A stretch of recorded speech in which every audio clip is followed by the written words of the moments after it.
Now, it might be the silly season, but there's still a lot of news about. A new opposition leader in Victoria, Donald Trump, talks about buying Greenland, and all systems go for the Sydney fireworks after the transport unions threaten to derail the annual event. Joining me at the desk is former Howard Government Minister and Bondi Partner Senior Advisor Peter McGauran. Did you enjoy what I did there with the derail and the... Yeah, no, it was a good segue. Interesting, but let's start with Victoria. Brad Battin, Peter Dutton would be happy that the problems are settled. Oh, it's his Christmas wish come true, Tim, because he cannot become Prime Minister without significant gains in Victoria. There's no doubt New South Wales and Victoria are the key to the next federal election.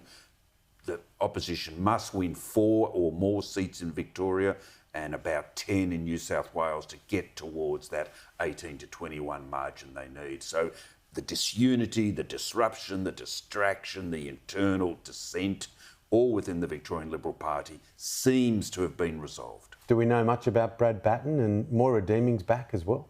Yeah, well, Moira Deeming was the reason that John Pesutto self-immolated, and it's rare to see a leader of the opposition crash and burn on an issue that could have been solved at several points along the way. Brad Battin, yeah, he looks great, ex-policeman, ex-small businessman, been in Parliament 14 years, experienced, lives in the mortgage belt. He looks tailor-made.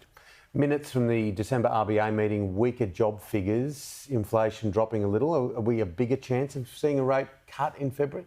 Not necessarily, Tim, because the Reserve Bank's concerned, as you know, about underlying inflation, and here they look at the rise in cost of services and wages. So if full employment begins to ease and unemployment increases, well, wages pressures reduces, but not overnight. The Reserve Bank admits that the headline inflation rate is now within the band of 2 to 3% inflation, but the underlying inflation's 3.5%. So yes, they're just holding out the hope that eventually an increase in unemployment, can you believe it, will lead to possible interest rate decrease. Yeah, the implications are huge, particularly politically. Transport